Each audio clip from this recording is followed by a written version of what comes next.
le hei tun tuma hian pu biak chonan pu biak siama biak ve tela lam sual al ti mai a ri an kom na kha ri ka kan ria ke point hei sound clear lo lo to kin kan ti ve no no a kana in siam ram han lawa tun tuma sual kai malang lo ti hian kan ti lok nga hei patrina ni to a sevia wa pakhat ma hi kat lawangai thak chua vak a thain ka ria ni lo suan du lai lai la chuaka soi lo da na soi in pu te hi thil om thei ania mo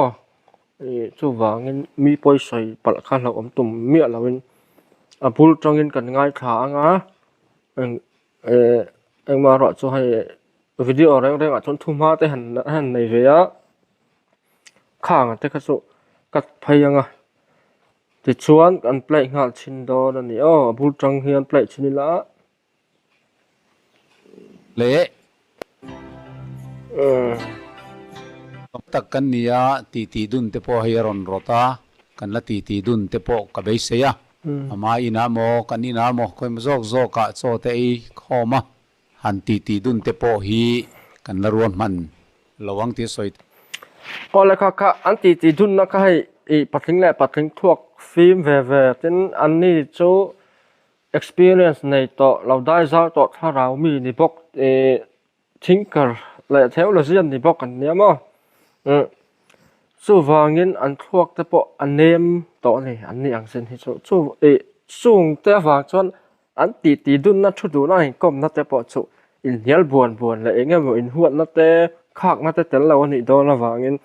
han record sela en turin han chop sok sela angai nomina mu nom dol hian ka ria lau thì tổ nghe po ka sela mo chuanga chung ka kan pui ni ve sim te ang ilova amai ro chu ani hi kan soile soinu kan mi chuan em mizorama mi thiam mi huai sen digner hiat to chu tu ma min mei veng mi alovin soithin ania tin tharau veina te po hi anei na sanin ka ria ka message sa po nang ang hi hroi tu kan ho tu tang kan van kan lo ti thin is aomani hemi assist study ya hi chuanin mi in aril ruwa ai ngama main on lam nger lam ngai dan nei sa aneya chu ngai dan nei sa zong chu mil tir tu mina bible chira piang mai kha angai dan lo nei sa akhan po lu atum char thi hai pai mo khop mai exercise le exercise tung chang hi bible fi da la hian te khan an soi ni mo ya chong tang in mo apoi mo em ani a chan chu exercise han te chon literal language ro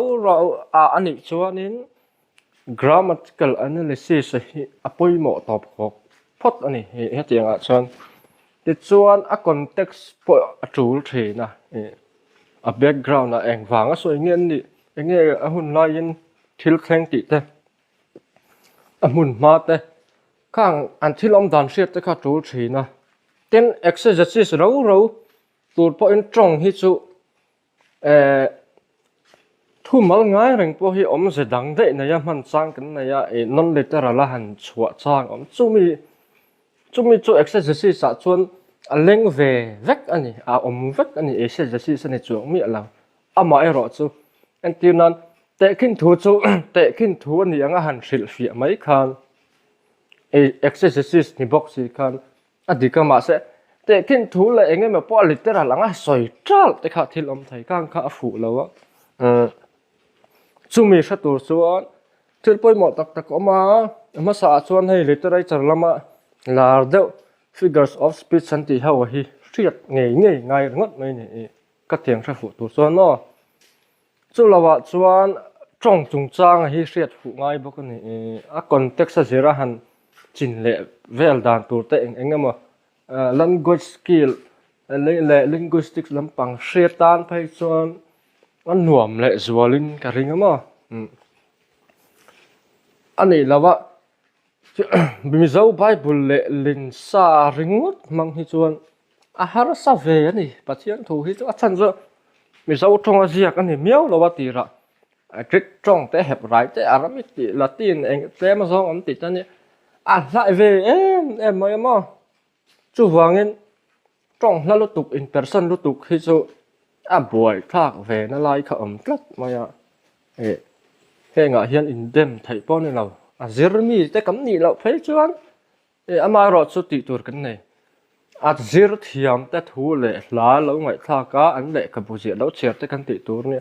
số tiền bỏ tịt bậy lâu chuan xoay về lâu lỗ lỗ hi trái cái gì tú tan bỏ đi xe tôi chuan xoay về nhiều lóc anh này thì chuan ngại thác chuan cho mang nani hetiang a zirtu hi chuan amaro chu exegesis dana zirtu ve thung ero chuan ama ngai dana kha da thain zero a in siama bible a chiarangun takin trong traina nen ama ngai dan anglo po lo ni ro se bible ina soidan kha da lal zok adua ama sa anei avain da ngai lovani don sia chu chu ngai ngam lo ni in alangani tuna athu soi kan react tu ra chu han ngai tham ha salok ila athangeก็ติดข้อปังกันเชียร์นนเลตียงดานฮีมอเสียดานฮีตีนั่นอย่างจูดานฮีทิลชาละรอนเทงตูร์เตลิมชาอัตักนิโลอัเลมไหมอันนี้อ่ะจูวางินดานอังไม่อ่ะอินทอยนะจูกุมตินลานนนชินมาเซอะลานตู้ไงป้อฟังกิมเทจวงโลเอาเลยติดจวนเกมาสวยไหมนี่เราว่าไบเบิลสวยนี่อ่ะดิกตักจวนินเฮงกันไบเบิลจัง ESV Study Bible เตKing James Version Commentary ตีเต Believers Bible Commentary MacArthur Study Bible เตกะโลจิรเวนะเตฮิจูกะรอนช่วงดอนโลกะรอนละช่วงดอนโล Bible น่ะสวยดานไงไหมฮิอัฟยาเบรอันนี้ที่ข้ากันตาลันดุดานอันนี้อ่ะ le kha kha asoi dan chu alo ni le ta a ale khabu chop ESV study bible te King James Bible commentary te Believer Bible commentary te MacArthur study Bible alo zirve na te chu ka chuang don lo ti chung si in an ron pholanga ron soi chua ka Bible tho ka chiar don antia Hebrai bung som chang khat a chuan ti hian a ti tin Hebrai bung som khan chiar ni kan chiar pui venga dan hi thil tha laron thleng tur te lim tha atak nilo alem mai ania chu wangin dan ang maya in thoi na chu kum tin hlan non thin ma se a hlan tu te po atifam kim thei chuang lo ti kha han chiara abula thu te han oi vela mit mengin an ron kuala soidik niom tak a in nga in an ni la chuan van lo chiang an lo ti pui vele nga la kha kha a om zia lo khetan chuan tle min nui azat deu tlat a amaro chungai lo lama min lo ngai lo ra nui za kan ti khan musit lama min ngai lo ulangin mosia dan ti na niang chu ati an chiar don po khan adik reng ani mosia dan ani a chiar chia khani ti chuan mosia dan ti na niang chu ti ve tho sin a han chiara kum tina in thoi na pa ngai an hlan fo thin te ti chiar dup si khan thu som pek soiral na an ngai tlat mai zela thu som pek ka chol ni rem lowin khami tul to lo anga soina ni mo atile tlat thin la ya hi amangan thla ka chu chu exegesis kan ti dan manga bible zir tlat wangania ama hian cholni ni sarin ni thu som pek ka pali na hi soibo tum ve ngara lali suan chunhan pakhat te po bo ai chuan van le khovel bora la ol zok ti khopa alo hum hal khani sia ani hian isu ay thil ti theini na khang tak khane makkati thin so isuan leile vana borol dan thua chun han pakhate po borol ai chun leile van borol ol zok ati kha thu som pe kan pu that te pop zel hi a video ma sa ga po khan ni kha ka se thiam lo le maya nge am sia o ka ti dan thua han ti chon dan ti ringot ka ทุสองเป็กฟัสอวกาศตีรีอันนี้เราแม่ละมาอีสวทุสอยจงกำเลยอากังมาก็จวนผู้เบียกชนให้ชวนทุสองเป็กอาบิดลูดเตาเซลมายะเองเงี้ยมันนี่เอาเสียให้กระเซลเราครบมายะตินทุสองเป็กที่กันสอยอังคันเราปุยดังลำเอ็มนะค่ะที่หันสอยกูร์เจียนตัวเอาเลี้ยมเรามาไอ้รอจูเราปุยนี่เท่าน่ะเอาเวชูมีเราปุยเวเท่าน่ะจูตัวเฟลินัดเลี้ยมน่ะจูด่านทุเปกดังซงน่ะมันเห็นปุยตุ่มฮีไอ้ใครคอมเท่าสักนิดทีละสวนระวังซงจูนี่ไทยแล้วอันเดียวน่ะซิวิลลอฮันทีมีมัลอินการัตทุบัวอย่างจีมั้งเฮงอ่ะแต่เฮียน personal law แต่เองอะโม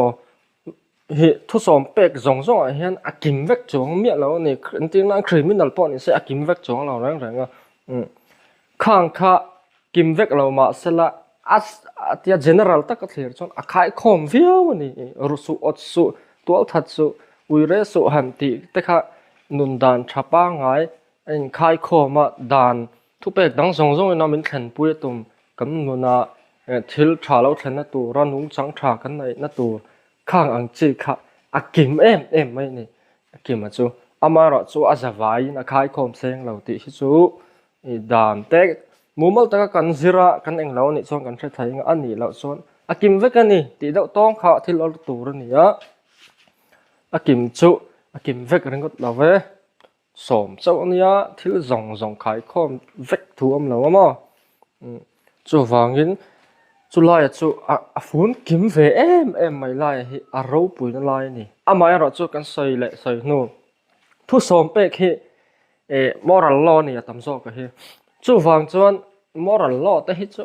unnatural มาโมเสียพอไอกุบตาเรามาจังเงินตัวถ้าฟังยินอัตลันช่วยอัตลันเช็ดช่วยกันเตียโมเสีย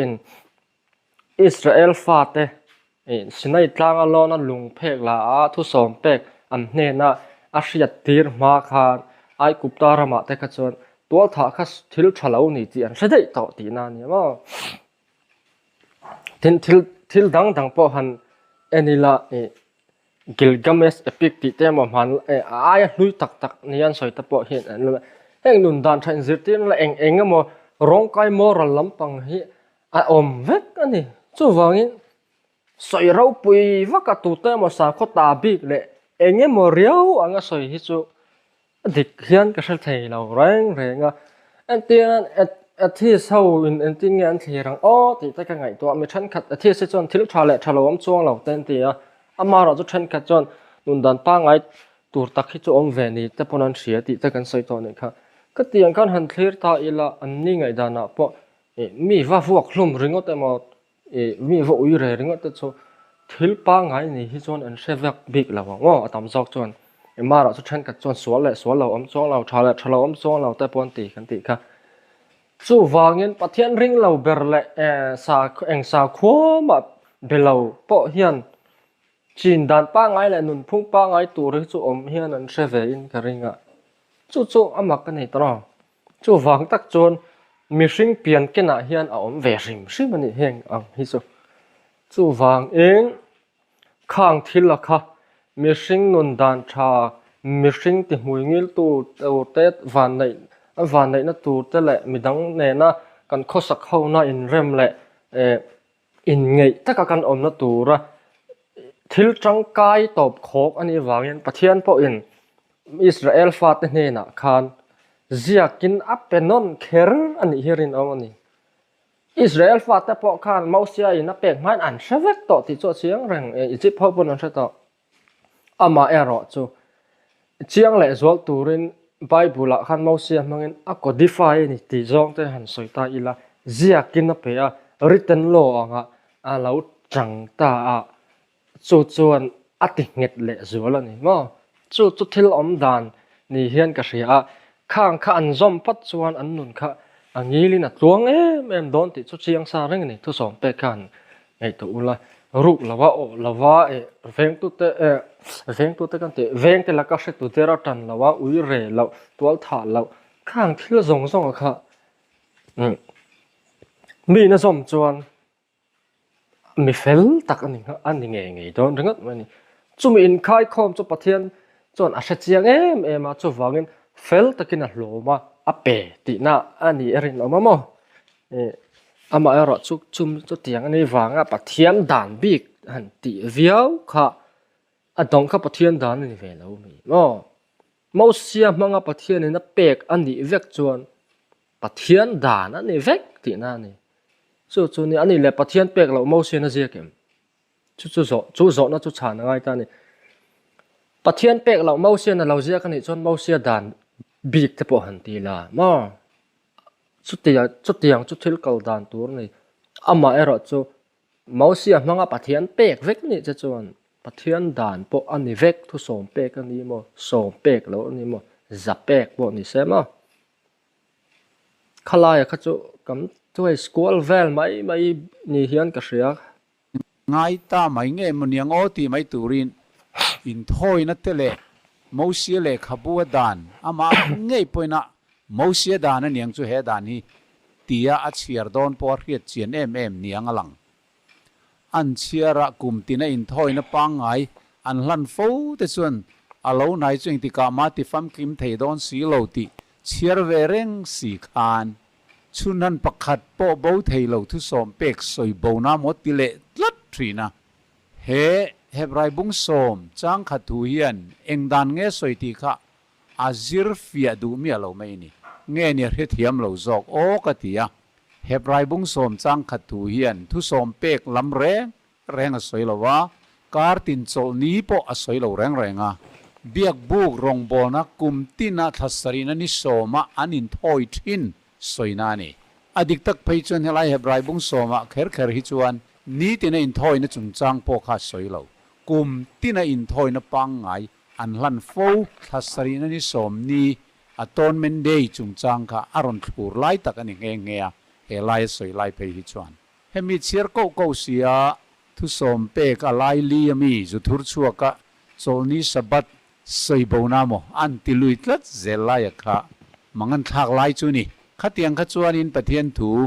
a khe fiang ai don lo amalama kan ron soi pho to ang khan dan dan tin mi zo tong aziak veka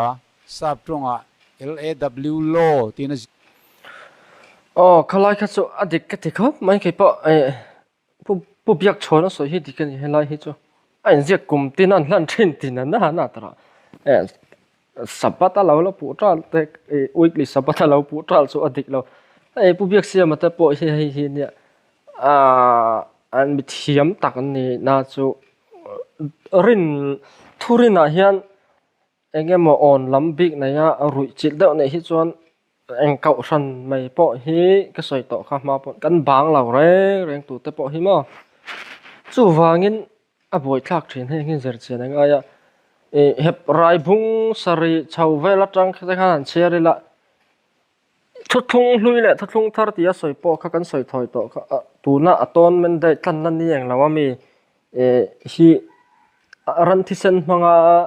kum khata voi kat sual thoi na tura pui thiamina biak buk mun thiang hlima ran thi sen avalana sual te ai o tura thoi thin na kha mi thuthung akha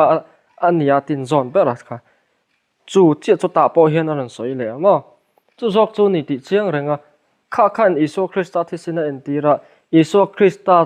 atak nge khan voi khata chatona tan ron tlak ta ka wangin abanga thuthung kha ati hluita a alo thar ta ti chi ta reng ani khamo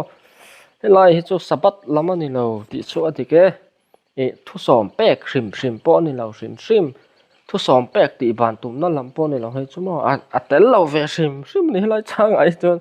chu wang tai chon pu biak chona hi a soi dik ka te ke po kha lai kha chu pu biak sia ma hi atianga engemoni chuan ani po thazo ka in po cha a context based deuh hleka soi ve te po a tha o me ani lo chuan a pu thak mai khatianga se je adik thak ani ha tur me ka chu ma ni ngai dan wa chom chil top khamo fulau tlat veka greek tong anomos tin aziak veka dan spelling kha chu nang vek mosia dan kan ti thina hi cái ní phua anh lova cái nín mau xia đàn tin kan lo soi po anh lova Bible hian mau xia đàn ti hi a soi treu mai ni mau xia đàn anga serin tan lo chuan chan na min thei lawang tia zir tir te po khanoma thu som pek đàn anga serin tan lo chuan ti ani ngai lo mau xia đàn anga ti ani kher zelani khang te kha riat thiam a tha a mau xia đàn thu poisa lo mi te khretu pani pathum thuin an thi thin han tiang chi te mau xia đàn ti kha Bible hian a soi ne me mani chu chu a tak taka chuan pathian in a mau xia ne na riat tir pathian dan ve thawani tak taka chuan amai ro chu mau xia dan tia Bible ziak tu ten an lo soi thin awang le ama la li suang ei point mau xia dan tia lo soi ve thin awangin keini pon mau xia dan tin kan soi lo thei lova chu chu Genesis atanga kha ani ponon soi kha pathian dana ne tak taka chona ti ania soi san fak kha a fu lo a chang mau sia dana ti khan mau sia dan cho pathian in mau sia hanga apek chong chong a huam vek ka ten mau sia dan engemo a context in a zirvio ngai zel ani kan ti khama dan tla han soi po in mau sia dan tla khan thu som pek atel lo awangin pathian in mau sia dan ti bi khi thu som pek ata a hi ani ve lawa mau sia dan bi ka hian thu som pek hi atel ve lawa thu som pek hi chu pathian dan ani mau sia dan ani lo ti zonga soi ko le kha tu la lawa mo a context a zer khan heng hi anei chara enge ani phunga tlachi ani lawa atlak chon chu tiang kha tiang chon nia tia soi mai tur khan ani lawa mau sia dan le pathian dan om sang thia chang le pathian dan ani ve ve kalom ti ko le hi chu an ti tak chuan a kan thurin kan nei a chumi nem he a so he tum na tura an tong kam han play kwal vel mai kan an toy kwal vel mai ani ti chiang ranga an so yang chu mosia zian ni mosia dan pon ti nga mo tir ko bola le khathon te bola le khathon te ani ve ani maya tro mara so pathianin bola kha zia tir ani wangin pathian tir ko bola manga pathian le khathon ani vek ani thawa chu tiang kherin kan soi lo ni maya a thu zong ni se pathian pek lo o men ma chung te chungai to angai khop mai ani lo a ka te soi san hiao chuan chang le kan soi zom le thaw box si a fu lo ve thei tlat Deuteronomy te hi anni hloma abik takin Hebraizia kin aron chui ngat a hi chu Genesis atanga Deuteronomy a Moses dan pumpui ni lovin abik takin Exodus buami le Leviticus a biak book rongbol na kum tina in thoi na chung sang ka aron soini he hilali so Krista kantana in thoi na atana in lan na tu Calvary cross at hi na tur low en tir tu rongbol na chung sang khania thu som pek hian lali so Krista cross chete mai na en tir lawa tin solkar in sabat kanti bik weekly sabat khovela sual alu ma a pathian in nuruk chung khovela siam zo a khiat reng na siam tu pathian ani zia khia reng na le chin chiana ta na da ran sabat ni bi ga hi chu cross en tir tu tan a mang ngai reng lo isu cross a thi na en ti na tan voi khat ma a mang ve lo chu khiat ran ngai em maya kan khiat ran lo pathian a lo em awangin adan som zinga alaya ada bi kani kan tiani kha thu som pe ka apalina ada a thu kha pathian ril ru kha hriat mel ta ni tro khovel so lo lu ma pathian in a siam a ser san a enge mo kha tiang ani awang khan pathian angai poi ma bi ka chuan alaya da ni han ti ala pathian in angai hlut bi ka wang alaya da anga han soi te kha bible eng ma chu tiang a tran chan tur om ka hrelawa ma se mo alai lama om ta palina le pangana paruk la thang heng alai lum om ho hi azat le zatin then phai ta ila alai lum takami chu ni mi lawa number 4 ta chu amai ro chu ka ril ro lo lut dei chu khati zonga han soi kha a oi oma ani du mela อะเทมเทียมทักก็ตีอะทุ่งไว้ทัตุจะค่ะอันนี้ตอนเฮียนกระเสียอามาระจะขัดเตียงค่ะใบบัวล้อมจงเราว่าสวยมวยนั่นแหละฝักมวยนะอติอ้อยอมตูอัตราเทมเทียมเดียวว่าสวยนะอันนี้ไม่อะสู้ไล่แต่ก็สู้มั่ว experience ในเลยเงี้ยบ่หลุดนาทีอันนี้ใช่นั่นนี่มีกันทุสอยนะมีเหตุดอนส่วนแล้วมาหันอวดเดาแล้วก็ให้อวดอุจวกลุตุกในเงี้ยบ่ execute รองกายแต่ฮิสุกันอ้อยแล้วว่าเสพเมียเราสอยละปุ่งไงเอามาทุสอยตะโปฮีไงนอมันหนุ่ยจัดท่ากันลิมอมน่าจูกันอ้อยถ้าดูวักเรานี่เห็นก็เสียเนี่ยฉันเห็นสมออวดเทมาข้างข้าอันนี้นับปากก็หันสวยวักข้าจูฟูเราเชียนะอามาละจูปุ๊บเบียกชอนอะไรละจูตกแต่เห็นเทียมมาเนี่ยใครเทียงถ้าคิดชวนเอาอมเวียววินก็เสียสมเปก็อัปลีจงฮีปะเทียนดังในสุมิเลมเบสุปะเทียนมิงลำไม่สุเจโฮจอนี่เสรอกันเตียฮีปะเทียนกันมังไงนาดานริรูจงทาราวจงทินลุงจงเละจักนะจงปะเทียนกันมังไงนาดานตีนสอยนียอาดังปรุกอินูเลปะจอยมอยรอตัวทัสุเรสุรุสุอีเวงเตจุงะดอตาเฮตุเดร์นิสุอีเวงเตตาอุสุตีค่ะมีหิงปุยเตจุงะกันตีตูร์ดานอันนี้แห่งฮิจุลิมทาอันเวลโลอิสุครอสัทีนักขันปักขัดมาฮีอติโบโลจูวังจวนเฮตุฮิเชียร์สีอินอาเฮทียมเทลลวะอเลขบุรอนข้าง ESV Study Bible ตีเต King James Bible Commentary ตีเต Believer Bible Commentary ตีเต MacArthur Study Bible ตีเตปกขันมอเสียดานตีนั้นสวยทับฟิกันนี่ข้าเอ็นเจียงเหล่าเงี้ยอย่างโอกติยาหันเชียร์เจียงเลยสละทุสมเปกดานข้านั้นเกาะตีเหล่าแรงคอมเมนต์รีบูเองก็มจัดเอ็นตูร์กันในแห่งไม่บากาโปเฮียนอาลาอมทั่วไม่จุงจงโปจวนครอสรัลตาค่ะเต้นคอมมานเมนฮีอันนี้ตีนอันสวยเวงไงเหล่าอะคอยไล่ข้าจะใช้ส่วนละมั้ง Believers Bible Commentary ฮีริงตุต Bible เชลฟีนะเละมิเจ้าต้องเละลินพอออกมากันนี่ฮีอโมโคลอสซาบุงฮิจังสอมปารีจังสอมปัสริชาวะคันฮีอาเซียกตุปาวิลเลียมแมคโดนัลด์มาวิลเลียมแมคโดนัลด์เฮียนทุสอมเป็กแต่ข้าบัดนั่นแหละข้าเดาดาวเทรนที่ตัวข้าทุสอมเป็กกับปัวนี่ปอกข้าเดาดาวเทรนตัวนี้อัตลาเวกโตอัตยาไอ้จูผู้เบียกชนปอเฮียนาชาฟุเราไม่นี่เช่นให้ NASB Study Bible กันตีไม่ฮี SCM ตัวฮีแม็กอาร์ธาร์นี่ฮีปอฮีกับเกี่ยวแคร์เราว่าเองโมฮีตามมาโมหมายเราจูตัวน่ะเห็บไรนั่นก็ชวนพูดเบียกชนฮีอดีกันนี่ตัวมันขัดยัง Study Bible ตัวพอฮีให้อันสวยเราว่าขัดที่จงขัดขันทุสอมเป็กอันเบลเราชิมหมายเราจูจังดังแต่เราชวนสวยเวบก็ติแต่ขัดจูเสียตัดช้า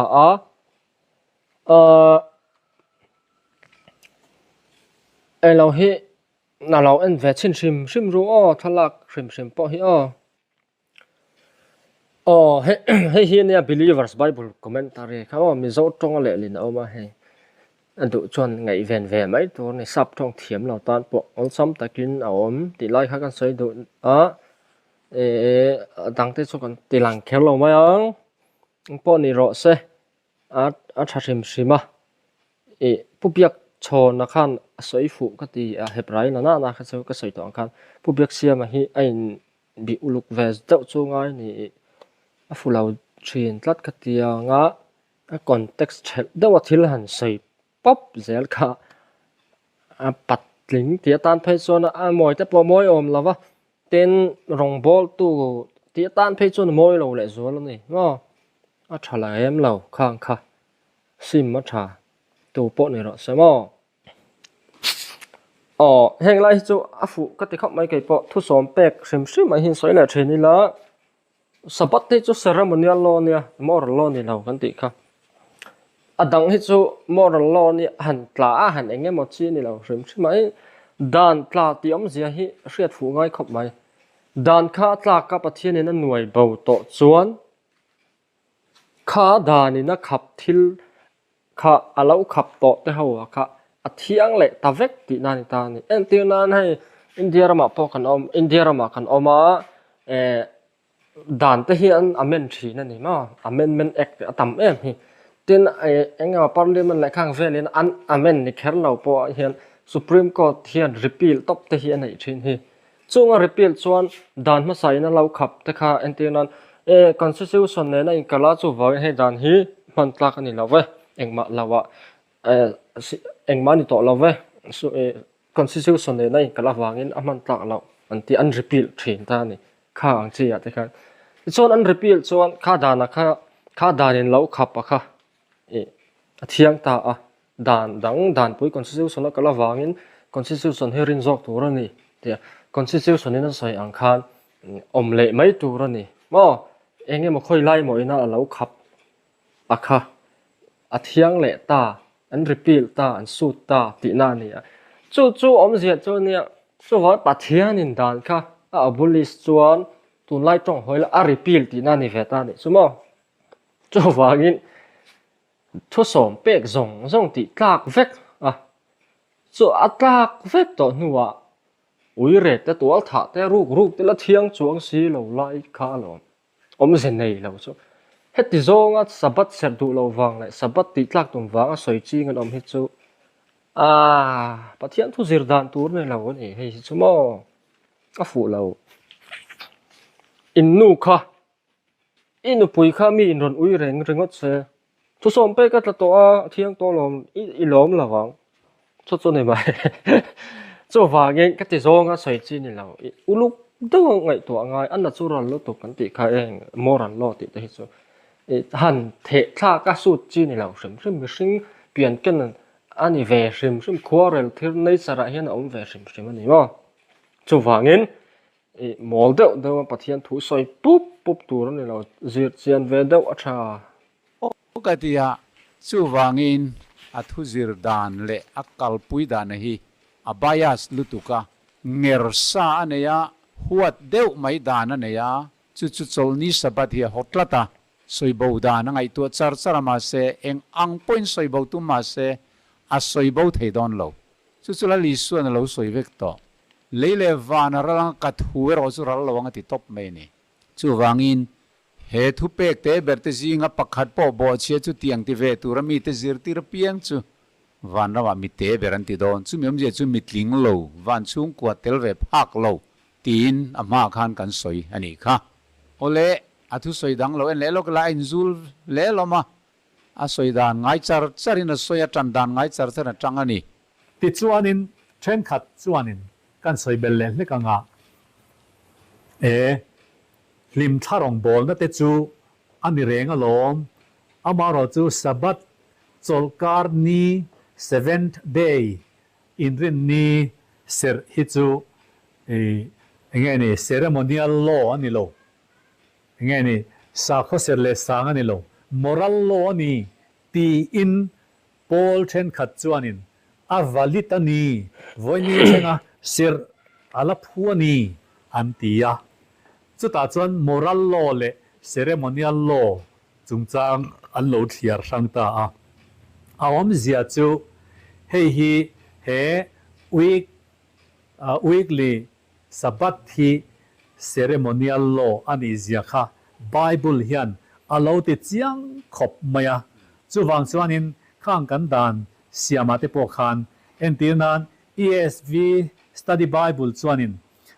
Old Testament ina thuthung lui ina an lo man ang thin in thoi na dan an lo man thin teng te kha Isua Christa afam kim vek to chu wang Christian te hianin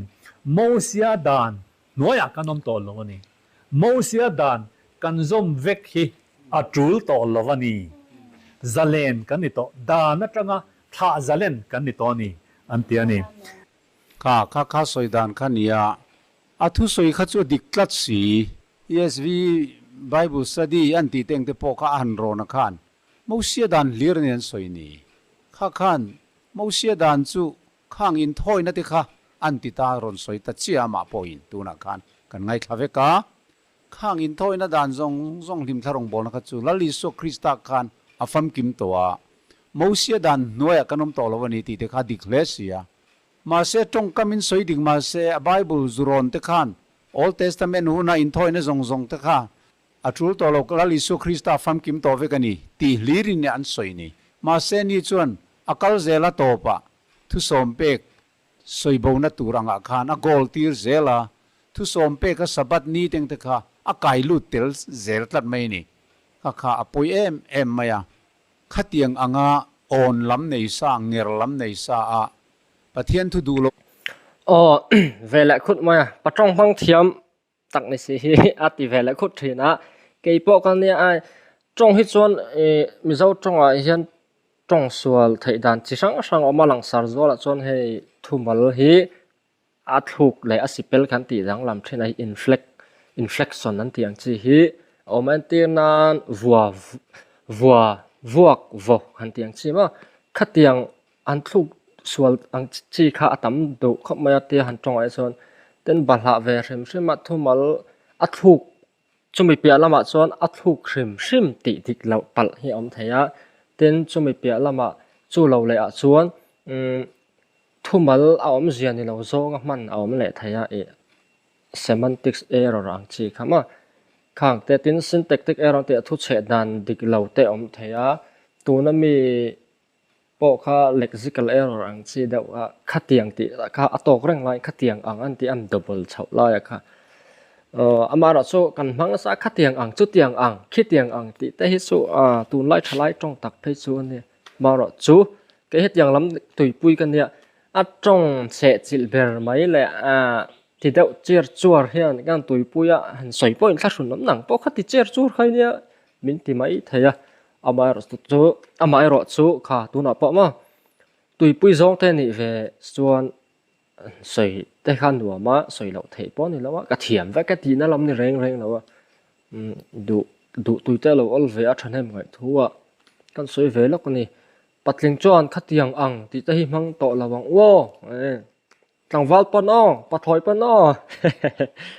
big ne ya Bible ina soi lo pui po khami soi na nga zukai lui tla ta kha chu fiam thu an tho tai la setan upon ma ati veng ti te po lo ma le athu soi dang lo ngai thale la an put vekani lo ngai thale ngo And tinan Dex Annotated Bible Encyclopedia Dex Annotated Reference Bible chuanin Kolosa bung ni chang som paruk hi hei hianin Mosia dana sabat zong a huamani sabat khat chi khat mai ni no point sabat big ani point sabat zong a huam vek ani ati boka tin kar tina sabat ni lo om po hi a huam tel vek ani chung zong chu Krista khan alo len chuak vek to ani kha tu na po khan khatiang khan han soya des annotated reference Bible an ron ve an chiar ang khanan langa amai ro chu mangai dang khan bel tel le tlat maya heng Bible re reng hian Mosia dan an ti char Mosia dana sabat zong kha a huamani ti hi adik khap chu kan soi dan ani thu som pe ka sabat ero hi chu a soi tel ngai lo chu lo soi tel luyan no mani ngai chuan an pathian thu zir dan kha abayas lutuk tlat ti nani chu wangin heng a Bible reference aron chuan lamate po hi aziak ang chia in aron zirtir ngam chia lo nin alanga tim do ui lai kha a om thina Mosia dan aron ti char heng zong annotated Bible reference ati po kha thu som pek aron huam tir ngai re reng lo ti hi ka soi duani chu wangin pathian thu hi tirko peteran tu po in thu soi chuan pathian thu teng in soi ro se ati tlata pathian thu ang taka soi mai hi kan bat ani ke mani ngai dan bel lui tlata kan du dana nga Bible kai herlui kan tum tlat chuan dinglo takin pathian thu hi mi te ne na kan vatar lang theya mi kha kong lowa kan ruai theyani tuna hei innocent tak tak ka thu ngai thatu le ma zot tu mi pathum te po hi miril ru thiang lim tak tak kan niang ma se a hu hang le a influence kan tiang chu awangin awan fiem anti ta dual dual mai ni hi a fia na reng a om lo a thu soi han ngai thak khan som pek ani ngai lo re tar chua zong zong a kha amalama kan ron soi fi nia mi ang poni se khang lai kha mi bible sta commentary emo an study bible siam te hi siam to teril ru tak kha zo shriat lo chuan an pu thor kha hara chiang takan o zia lem lo phei chuan amara chu mosia dan sabat zong zong huam han ti chuan mosi genesis su deuteronomy mosia dan han ti do big ma tora he hi he akok vekang a khang ti khami chungom dan le dun in ziak zong zong dan le shai sar le sang thil te po in ziak zong zong kha huam vekang a sabat zong zong ade chuan inge sabat zong zong chuan weekly pa huam am tak chuan ni an ti lawa an ti da thor zela pu pi ala po tin believers bible commentary te po kha ni china kan soi ang khan chola sa bung ni chang som pali chawela chuan thu som pe khatla tin ziak fel vek ani ngo an ziak ngai lawan ti da thora ni po hi pu henga hen basangam ve ma thi tlat in ka ria ni po mo mi thiam tak mi fel tak hoi zau tak thil zau tak experience nga tak ani na hian basangam ve la tlat thi ngai thale ang to po kha han soi non le thina trula sabat ti hi tam me ma kut ni kut chi sari kan ria khang ku ta khan sabat chi rang a om kan ti ani kha video ma sa soi to khan